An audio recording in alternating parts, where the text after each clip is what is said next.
Beyond the fame, beyond the highlights, beyond the moments the world thinks it knows. This is where sports, culture, and entertainment collide. The stories, the pressure, the legacy. Welcome to Beyond the Lights.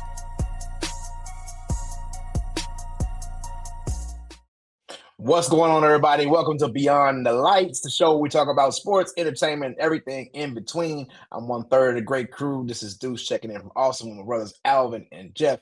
Jeff, how's everything going out there with you, man?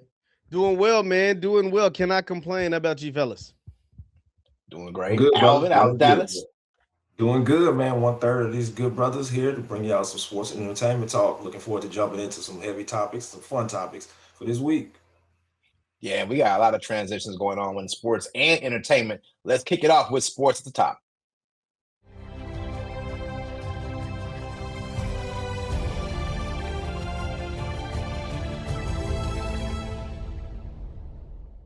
The NBA has some new talent officially going into the league with the draft happening. Jeff, you are a resident sports guy, so I want to get your take first. How'd you feel about the draft? The draft went pretty much as expected. You know, the top three picks were Debanta, Peterson, Boozer, kind of how we expected with Wilson being that fourth. And then the fifth pick, Keaton Wagler, is what most people also expect. I feel like the draft started number 6. My guy, Michael Brown Jr., went number 6 to the Brooklyn Nets over Darius Acuff out of Arkansas. And that started the string of point guards between Michael Brown, Darius Acuff, Kingston Flemings, and then Braden Berries at number 10. And I think this draft is going to be one for the making. It's funny that because someone pointed this out, I thought it was also interesting. A lot of people, I don't know if you guys, you tell me if you've heard this about AAU and how it's ruining, team sports, how it's ruining basketball in the youth leagues. But if you look at the top of this draft, it's a bunch of kids that played AAU basketball, a bunch of kids that are American born, that played AAU basketball, that were well-spoken, and then had their fathers. I don't want to make it too political down this road, but a lot of black dads were up there representing their kids on that draft stage, whether it was Debanta, Peterson, Michael Brown, Boozer, all of the Wilson, all these guys, Darius Acuff, all of these guys had their dads up there. And that's not something you see featured a lot of times in either the NFL or the NBA draft. And I was, that was something that caught my eye outside of the sheer talent that was taken on that stage that day. I mean, I thought it was great. I'd love to see it. I mean, I think black dads need more representation. I mean, it brought me back to LeVar Ball to a degree for me, honestly. But I love seeing Boozer up there with his son. I mean, Alvin, what are your thoughts, man? I mean, I thought it was a great night. No real surprises in the top 5 picks, but what's your overall thoughts? Yeah, the draft went as expected. I was glad that we was having this conversation this week, especially because I want to get Jeff's take on Michael Brown. What does his prospects look like? Because everyone talked about those top 4 guys, Caleb Wilson, potentially knocking Boozer out of the top 3.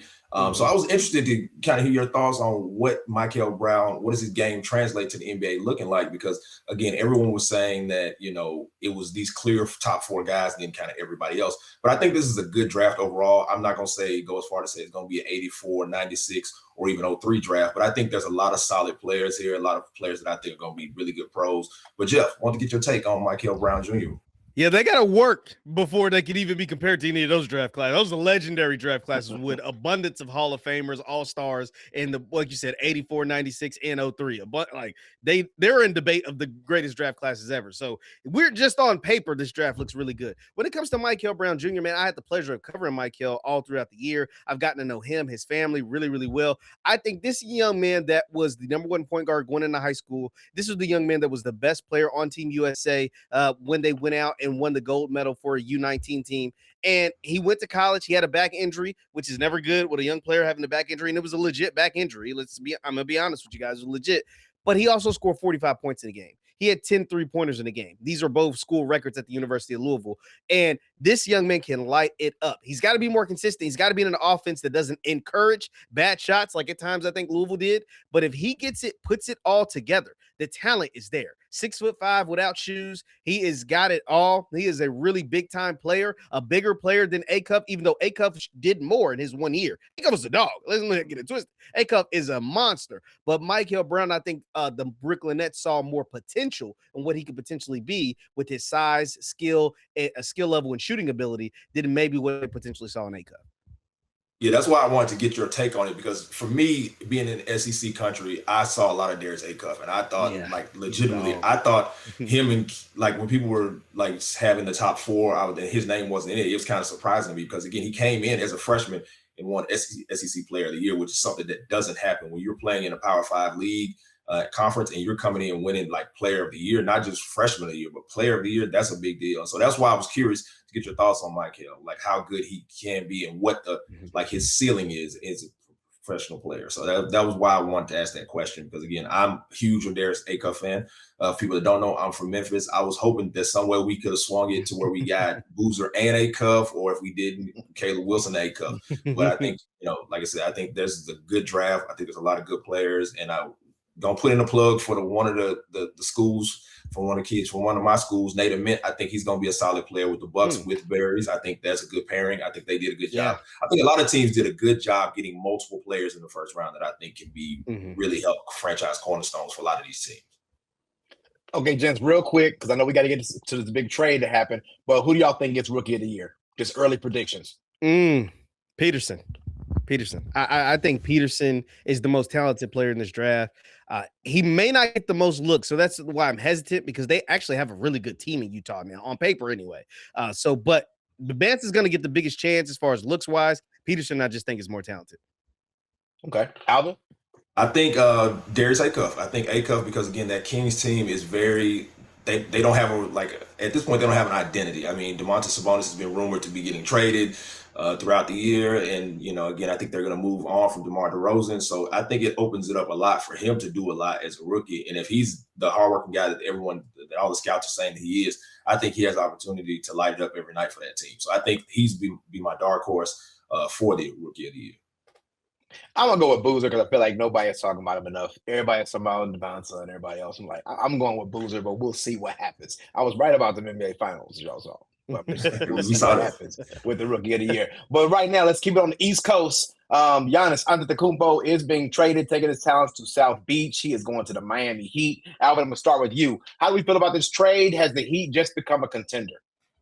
So this trade, along with the other big trade that we're going to discuss in a second here, I give them incompletes. I can't say that they're bad trades. I can't say that they're good trades. The reason I think I have to see what the organizations put around them. The reason I say that is because a lot of what Giannis's talents and skill set are overlap what Bam, their current best player, Bam Adebayo's talents and skill sets are. So I'm trying to figure out what they're going to do with that team, because ultimately right now, the other guy that's really good for them, Norman Powell, I don't believe he's going to be able to come back with the contract situation. And he's coming off an all-star season before, should have been an all-star his last year with the Clippers.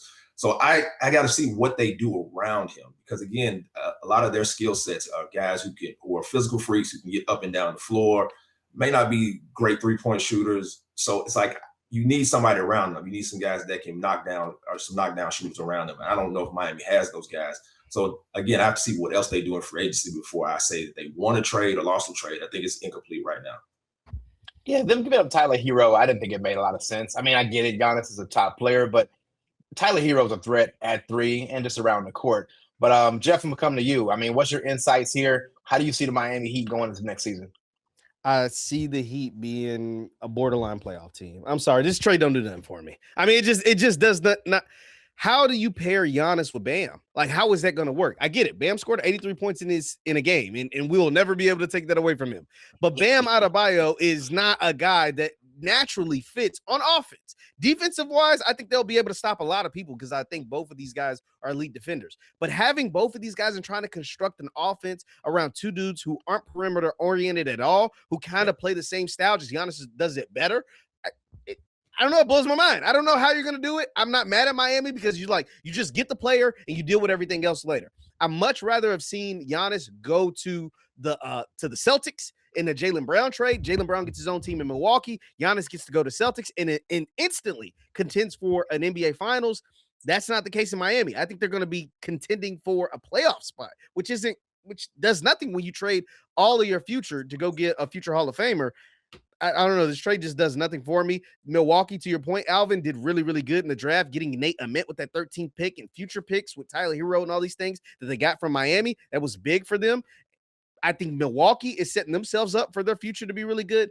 Miami, I don't know what they're doing because one, they got to go out there and get players. And two, the team as currently constructed just isn't good enough to even really contend for the top of the East, let alone an NBA Finals.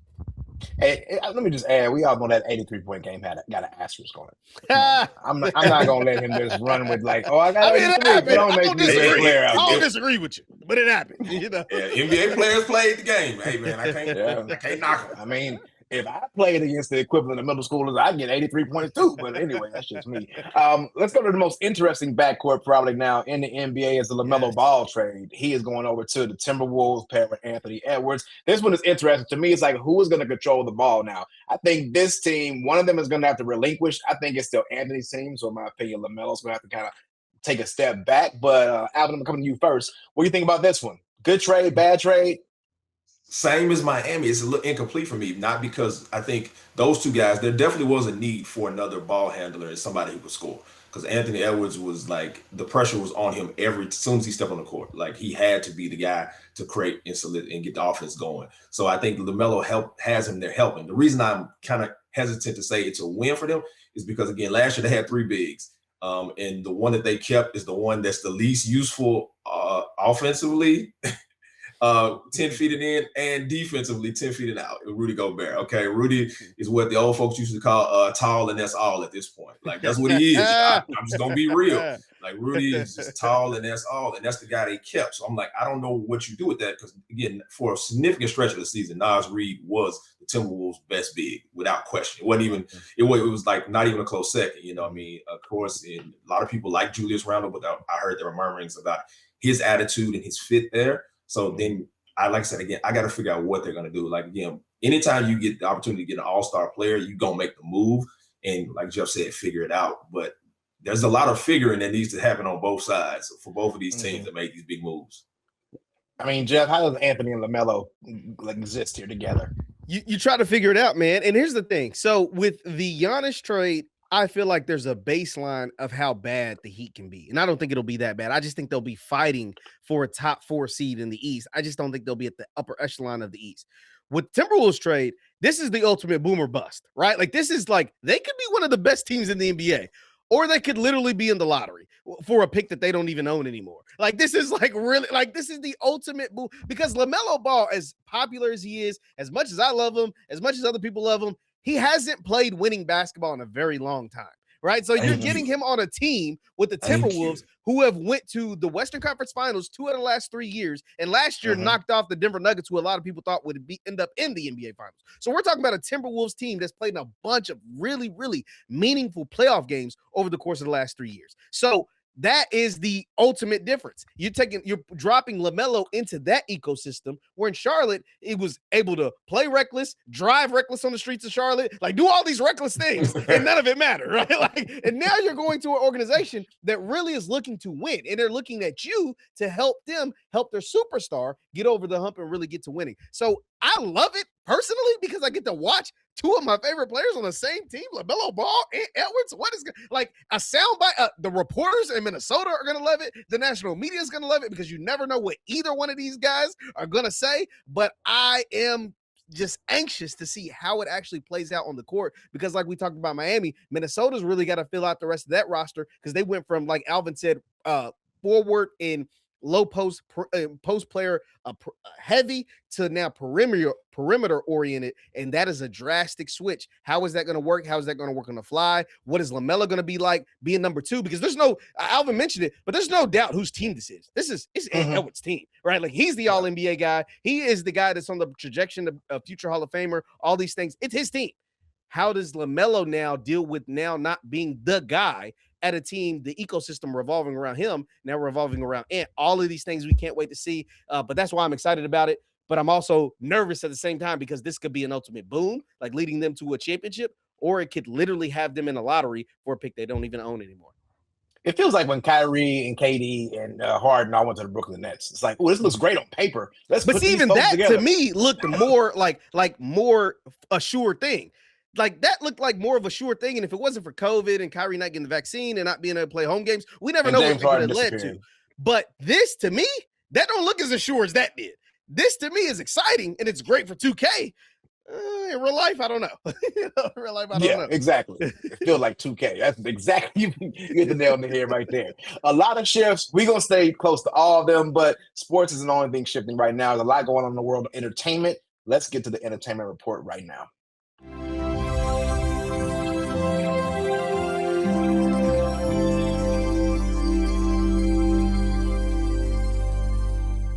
So if you got a phone, and everybody should, you probably got Instagram on it. Now Instagram is going into the world of basically TV. They got Instagram for TV, trying to bring more long form content. They're really trying to go and compete with YouTube, in my opinion. But fellas and Alvin, I'm gonna kick this off to you. What are your thoughts on this? Are you looking forward to watching Instagram Reels and everything else on your TV versus on your phone? So this is interesting for me as someone who, does entertainment as a comedian. I feel like we've gotten to a point where there's the phrase vertical media is becoming a thing where what we're saying, we're taking what's on our phones and putting them on our TVs. I feel like it's fine in small doses, but to actually make these things their own individual networks can be kind of problematic because, again, you don't have quality controls there. And I think that's the thing that concerns me. You don't have the barriers in place, the barriers to entry that are needed to kind of weed out the actual talent from the people that think they're talented. So that's one of the concerns I have with all of these platforms, because again, there's stuff everywhere for people to consume, which is cool, but then sometimes you gotta take a look at like, what are we actually consuming? And so again, a lot of stuff you see on Instagram is cool, but then are people actually taking the time to think about these things? Because one thing that I am noticing is, like I said, the vertical media thing is becoming a thing. And so you're seeing actual real live artists who are in creatives taking the time to kind of curate things. Because I know Issa Rae's media company has a vertical show that's on TikTok. And so right now it looks like it could be something of potential. And so again, you need those people in there to help curate these spaces, because ultimately with all of this, it's all content, but then the question is it good content? And if we just keep putting everything out there, it makes things less special than they need to be. Yeah, the only barrier to entry is like, how quick can I get my microphone from Amazon and a camera, and it's just going to work. It's kind of interesting. Jeff, on your side, what do you think about this long form content going to Instagram for TV? I'm not mad at them. So Meta, which is the Instagram parent company, announced a while ago that they're going to be paying more for longer form content to exclusively, produce your stuff on Facebook, Instagram, Meta products. I just Instagram for TV. I mean, cool. I'm not mad at it. I applaud Zuckerberg for continuing to try to push the boundaries and stealing. Go out and try everything, right? Like he went out and tried the metaverse. That was an epic failure. I thought it was stupid, but he tried it, right? He took his losses, whatever. When you got hundreds of billions of dollars to play with, like it's smart for you to try different things. This is something he's trying. I don't think it'll be a success. Threads, to me, hasn't been a success, but hey, why not try these different things if you have the money and the capital to spend and to do it, as opposed to being, you're being innovative as opposed to trying to catch up later. So I'm not mad at that. I get it. Like, I understand what these different entities are trying to do. They're trying to break viewing habits to make people get off YouTube, and now TikTok. So there's TikTok and there's YouTube. Those are like the two biggest things. And Facebook and Instagram have their places as well, but those are the two top dogs. And Netflix tried to do it, bringing podcasts to Netflix, but people aren't breaking their viewing habits to go to Netflix to watch podcasts. It's just not happening. And so now they're trying to do things, people created things to compete with TikTok. Now they're doing more things to try to compete with YouTube. And, I'm not mad at it. I just don't think it's very, very hard to get people to break their habits. And I just don't see people breaking their habits to watch our long form video on Instagram on their television when YouTube already has the momentum. Is that what people do already anyway? Yeah, and this whole thing is like they're just trying to get more people to watch and stay longer on their platform. That's why you create long form content. That's why you see so many podcasts going on these platforms. Like, okay, if Joe Rogan's gonna stream for 3 hours and Joe Budden's gonna stream for 3, I can get you over here versus a 3-minute song. So now they're trying to bring like, hey, let me get more long form compelling content. You can throw those advertisers in there. Yeah, exactly. Now instead of doom scrolling, I got you stuck, you locked in right here, and we're good to go. To your point, I don't know if it's gonna be successful. I mean, we were talking offline earlier about, and I forgot the name of the platform, but they've tried this once before. There was a platform that was basically shows, series, episodic, and it was kind of like Snapchat, and it disappeared and went away very quickly. And Kevin Hart was even involved with that, whatever that platform was. If somebody remembers it, drop in the comments. But we'll see how this goes. I mean, final thoughts on this before we move into some interesting World of Dragons? The only thing I got is, like I said, sometimes you got to keep the main thing the main thing. And I think a lot of these people are trying to play in spaces that aren't their main thing. And like, again, like this Jeff brought up, a lot of podcasts moving on to Netflix, they're not people aren't rocking with it. They're like, nah, I listen to this in the car. This isn't my expectation when I go to Netflix. I'm here for movies. And so that's one of the things that I think that they're going to learn very quickly is that, hey, man, you got to keep the main thing. Yeah, do what you're good at, just like Chick-fil-A. Just keep it simple. So moving into the world of TV, traditional TV, which seems like it might be trying to die at this point, but House of Dragons, this show will not die, will not go away. Season 3, episode 1 premiered last week. Let me just start this off by saying I hated this show. I hated season 1. I hated season 2. It was the most boring show ever. I had to watch it because my wife likes it, but episode 1 of season 3 has redeemed everything they've done prior to this. If episode 1 of season 3 could have been the finale for season 2, I think it would have ended better than it did. What are y'all's thoughts so far? How do you feel like this one is starting off? Like, what are y'all's thoughts?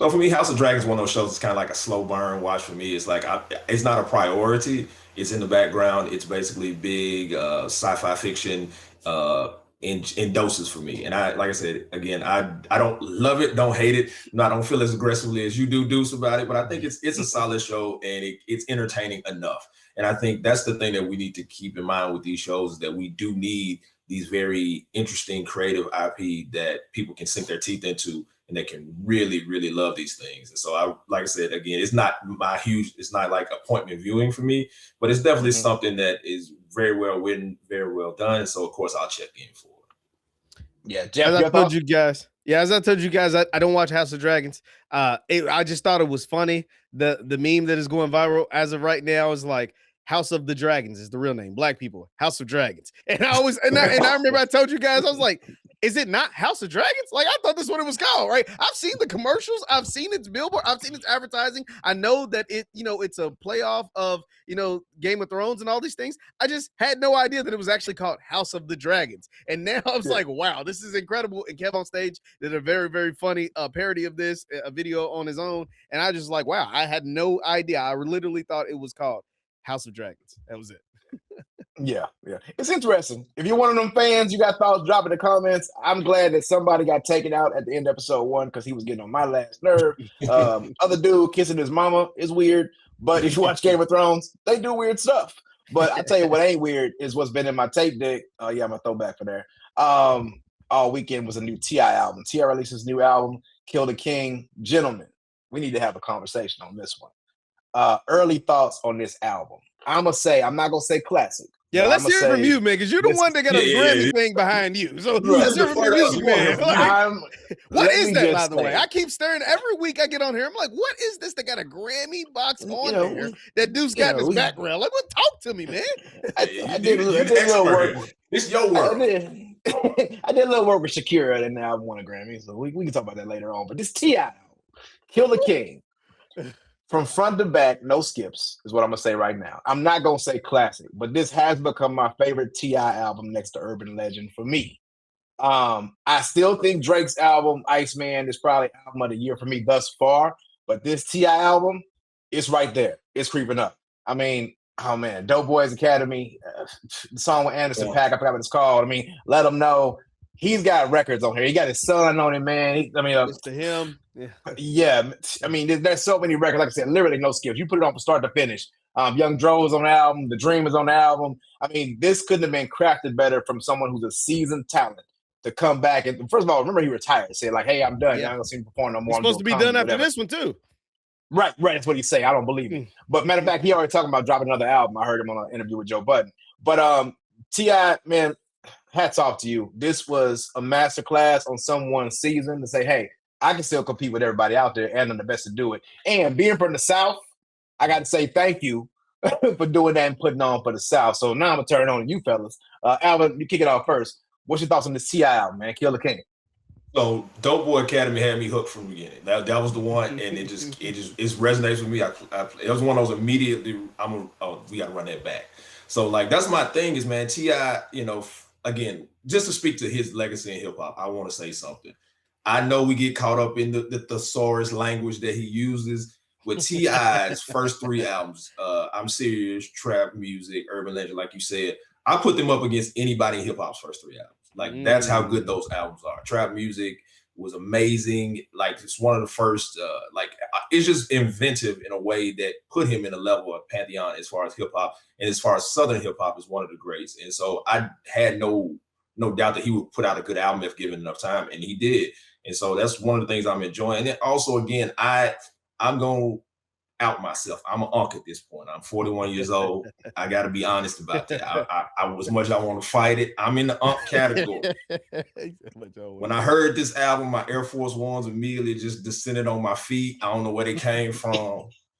I had some Jabos on. I had on slacks. I don't know what happened, but that's when but it just took me to a place. It took me to 2006 back at undergrad with my bros. So I like my older brothers. So I don't again, this is what I needed. This is what I want to hear. This one's for me. It's one of those things where it's like, hey, it's like if everybody has their one restaurant that they like, that it's like, I don't care who, if you don't like it, this for me.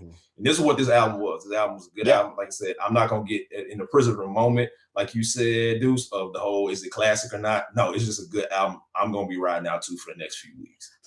Yeah, it's good, but it's for everybody. It can compete with everything right now, but it also resonated with the core audience. Jeff, I'm coming to you. What's your thoughts?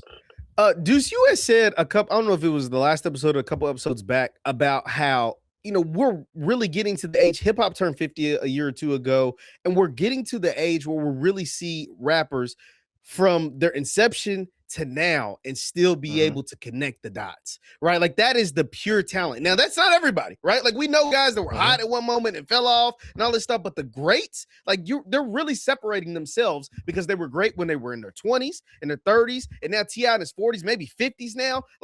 This is amazing to me, right? Hip hop is 50 years old and we're really watching people age gracefully. T.I. is just the latest example. We talked about Killer Mike winning a Grammy 2 years ago, Clips winning a Grammy last year. Now T.I. is putting himself in that type of conversation. Jay-Z doing the 30th year of Reasonable Doubt. Like we're watching our hip hop legends, our hip hop greats that have been able to age gracefully over the history of hip hop for 50 years. And this is just the latest example, man. I mean, T.I. is literally, T.I.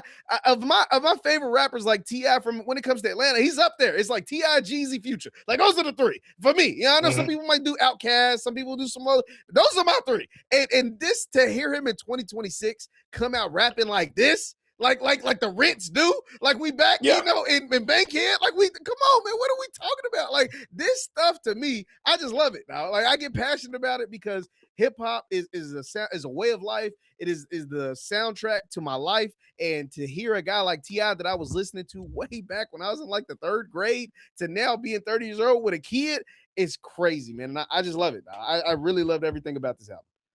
It's refreshing. This whole last couple of years has been so refreshing for the legends of hip hop. They're like, hey, we can still do it and we can sound current. It doesn't sound dated. It don't sound like they're trying to be new and let me use the new slang or whatever. Point, you're not trying to be what's out. No. That is for the folks that are out right now. I'm just making good music. And that, to me, is what's refreshing, what's awesome. I'm not trying to catch trends. I'm just being me and rapping and putting it out there, and to see the reception to it is even better to me. Yeah. Since we're having this conversation, I'm going to throw this out there. Everybody talks about the GOAT conversation. T.I.'s name never really gets brought up into it. What do y'all think? Does his name need to be considered more into the GOAT conversation? Oh, of course. Like, again, I go back to that I'm Serious album, the trap music album. Like, I remember that trap music album, how it hit. It was rivaling only the Get Rich or Die Trying album when it came out. I'm old enough to have that perspective on it. And that just showed how much cultural resonance hip hop had, especially from a Southern rapper. Because again, people were giving Outkast their due, but people sleep on people like Tip, like Scarface. And those are some legends in hip hop that we gotta, like, again, those are some cornerstone foundational hip hop artists. And I think it's dope that T.I. is doing the work that lets you know, cement his legacy. Again, people get caught up in the shenanigans with T.I. because, again, T.I. can be very comical in a very foghorn, leghorn type of way. But the dude can rap, man. He can rap. He ain't never not been able to rap. Like that's, and he had, like he said, the title track, he let them know. He let them know that he still got it. He does. And like I said, he got that fastball, and it was worth listening to. And again, if you watch it and you hadn't checked out the album, check out that album. It's a good album. Yeah. Jeff, what do you think about the GOAT combo? To answer your question, Deuce, man, the only reason why T.I. isn't considered the GOAT to a lot more people, or considered more in that conversation, because he didn't die young and he's not from LA or New York. That's it. I get it. Atlanta's getting its just due now. The South is getting more of a just due. But when you think about the best rappers or people consider the GOATs, it's always somebody who died young before their 30th birthday or somebody from LA or New York, right? Now, Drake has kind of infiltrated that caveat, right? But outside of him, and he's a one of one, like T.I. would be in there. T.I. should be in there because we don't just talk about T.I. when it comes to, like, we know lyrically and rapping, like, there's very few better than him. The wordplay, the verbiage, all that stuff. But then he has commercial hits as well. Like T.I. has multiple platinum albums. T.I. has Grammys. T.I. has things that commercially, it's like, well, he don't have the stats. No, he got the stats too. So he has the streets and he has the stats. The only reason why he isn't more in the GOAT conversation is because he's from Atlanta and he didn't die before his 30th birthday and he's not from LA or New York. That's the only reason why. Because T.I., once again, the commercial hits and the album success too. So those stats matter to a lot of people. Well, the analytics nerds, the people that only count numbers, I get it. There's those people. T.I. is right up there with those folks when it comes to that type of stuff too. When it comes to pure talent, there's very few that's better than him when it comes to this rap stuff. Few quick stats. People forget he didn't went pop and didn't have to like subjugate himself. He was on Live Your Life with Rihanna. Huge song. He's done movies. ATL. He was in American Gangster. I mean, he has plenty of hits on his own. I don't think he has one album that didn't go platinum. One of my favorites. So, Takers as well. Movie. I mean, even in Marvel, I think it was in Spider-Man, one of those. Yeah. So, I mean, Tip has shown his range. I can do everything, and he just get overshadowed. I think you bring up a good point about him. If he was from New York or L.A., it wouldn't be any question because he's done everything and performed at every single level. So, got to give T.I. his flowers. Look, go check the album out. If y'all heard it already, drop in the comments what you think about it. Join the conversation. Let's go to R&B real quick. Versus came back. They had a show, and it must have been Washington Day or something because it was a Washington because B2K got washed by Pretty Ricky. I'm just going to say what it is. I don't think B2K won a round in this Versus. I can remember because I was also outside when Pretty Ricky came on the scene. I never was a big B2K fan, but I called Pretty Ricky Washington, and they did, and they showed you how. And let me just say this. Omarion, stop doing Versus. Like, this is the second time we've seen you get on the Versus stage and get embarrassed. You cannot sing, apparently, or either you just don't warm up before. I don't know what it is, but we don't need it. But you should know. Hold on, Deuce. You should know because what is it? Is it he's not warming up? Is he just washed? Come on, tell me. You got the ear. I got to know. What is it? I think when you spent your whole career looking like you was having a seizure on stage and you blindfolded everybody with fake dance moves, it just ain't going to work. Now we all adults is like, hey, you can't really sing. It was the moves. That wasn't even the moves. They was all right. You was doing it for Lil Saint. But Lil Saint ain't here though. We need to see you. And we don't need no watermelons. We don't need just no disrespect to your son. We ain't need your son out there. But we just need the Jew and Fizz and Raz. I didn't know Raz B had a song, by the way, when he performed this song. Yeah, that threw me off. I was lost on that. I was lost. I'm glad it went to me. Okay. Yeah, but this is bad. Like this, they came out, and why was J Boog the one talking the most trash? Like what song do you sing on? But anyway. Pleasure P, that man can sing and was proving it all night. And I mean, Spectacular does what he does. I mean, Jeff, I'm gonna go to you. What were your thoughts on this Versus? This was comedy to me. So it was a problem. Like, I don't know why we didn't see it or discuss it more as a community, that like the teeny bops versus the grown man music just wasn't gonna work. I'm sorry, the teeny bops of the early 2000s don't translate to now. I'm sorry, it just doesn't. The teeny bops was like, think about it, Deuce. You're in music, hey Alvin. Like, there's no more boy bands anymore. There's no more man groups. There's no more groups, period. And so putting that in the 2026 perspective, Pretty Ricky, yes, is a group, but they did grown people music, right? Like they had I wasn't outside yet because I'm a little behind y'all, but I heard enough to be like, I want to know what that mean. Mama, what's that mean? What is it? How you do that? Like, these are the things. Like, oh, my cousins and sisters and would be playing this. I'm like, let's go. And so as you develop and grow, like that's grown people music that's gonna translate to the end of time. The teeny bops that B2K was trying to do, man, that's just not gonna work. It's just not, especially in a Versus, when Pretty Ricky really came prepared. That was the other thing. They took it very serious. Like, they came prepared. They had their outfits to look great. They had stage performance. They was interacting with the crowd. Like, they just dominated this Versus, man. I enjoyed it a lot, even though it was a domination. It's bad when you playing Tunk while the other team is performing. The other group is performing. You over there playing tunk, taking shots. I mean, B2K needed to bring Bow Wow out for this. They needed to go get Kales because he wrote half their songs, and go get Diddy because he was featured on some of their songs to win this, and that wasn't even going to work. Alvin, what's some closer thoughts on this versus from you?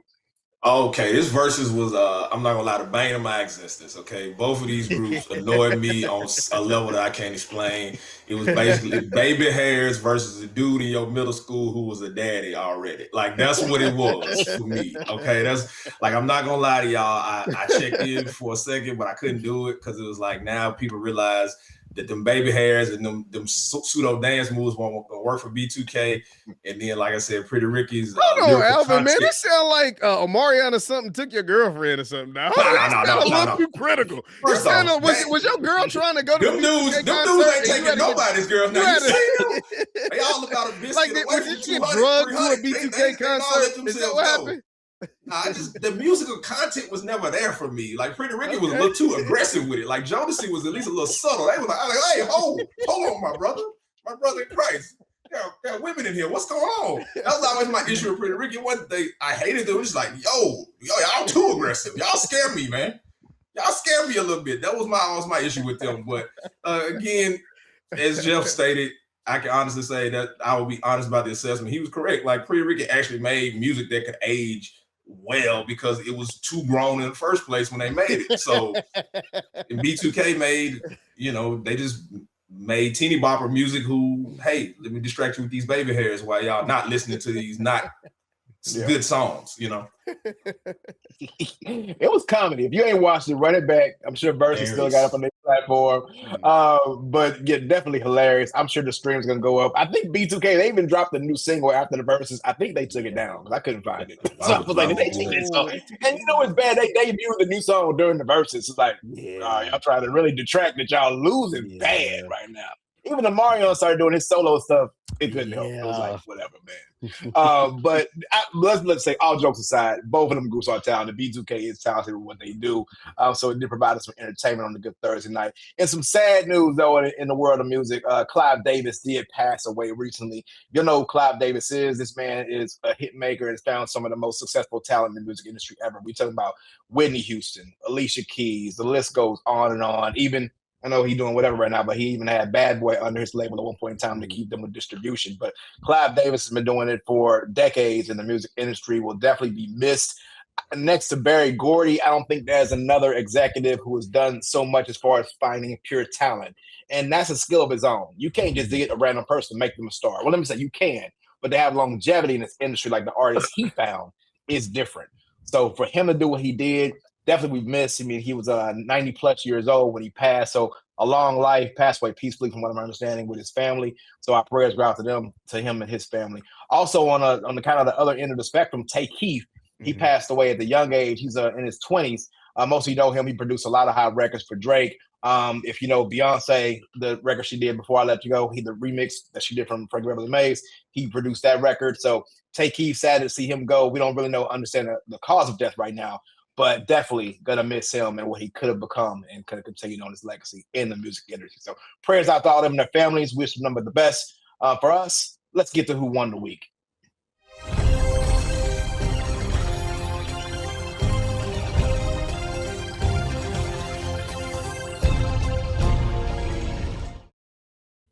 I think I'm gonna go in reverse order this time. Jeff, who won the week for you? Man, the winner of the week for me was LaMelo Ball, man. LaMelo Ball is considered by so many people not a winning basketball player, not a serious person.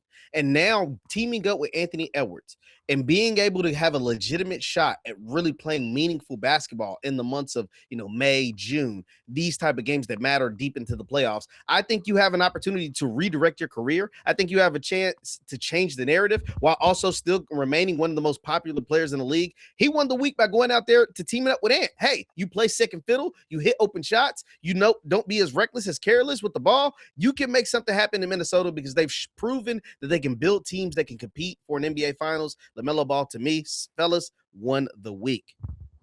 Okay, not a bad take. Alvin, who won the week for you? Me, in the comedy world, Kev, someone that Jeff mentioned, Kev on Stage, he's won the week. He secured a big deal with 2B to show some of his content. One of the content has been even causing waves. It's called Safe Space, where he basically it's fake couples counseling, and it is hilarious. The clips have been everywhere. Some people, it's been so funny that some people thought they were actually real. So Kevin on Stage has been winning. He's been doing a great formula for himself, for his career as a comedian and now a mogul. So he won the week for me this week.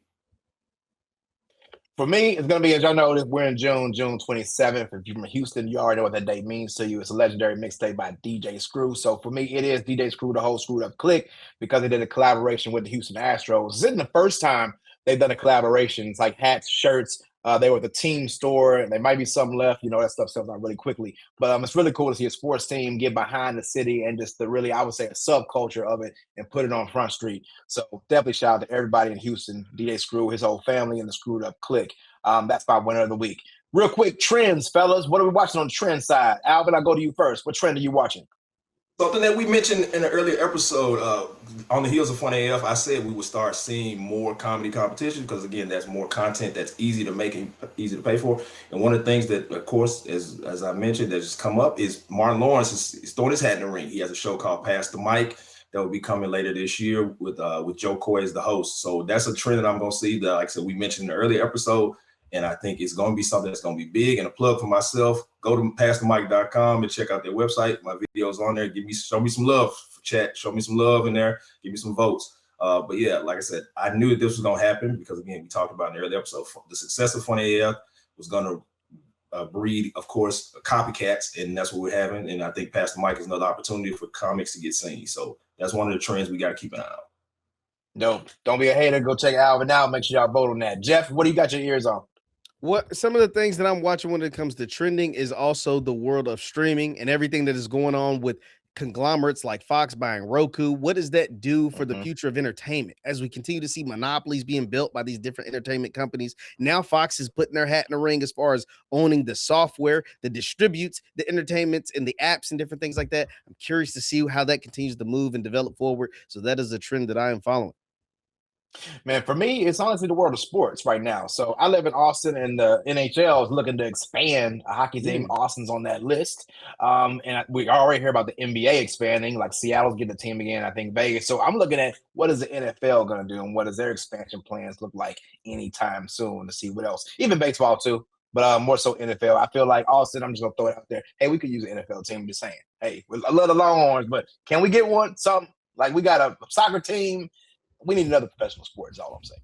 So that's what I'm looking at right now. Fellas, any last words before we get up out of here? From my end, hey, appreciate y'all supporting us. Tell your friends, tell your mama, tell your cousin, them to check us out. And again, leave us comments in the chat. Let us know what you're thinking and what you would like us to discuss. But other than that, it's been a pleasure. This show is dope. We're working with two great brothers, and we want y'all to keep supporting us. Last words, Jeff?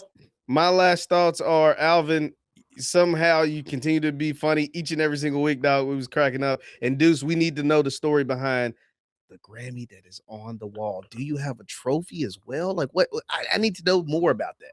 I guess they're gonna have to keep watching it. We can talk about it. They're gonna have to come back to it. They're gonna have to come back to it. Well, y'all, we appreciate y'all, like Alvin said, man, and for Jeff as well. Like, y'all keep checking us out. Drop comments in the chat. Let us know things you want us to touch on. We're open to suggestions. And find us online. Make sure you follow us all. And we'll tag our handles and the subjects and whatnot. And we'll see y'all next week on Beyond the Lights.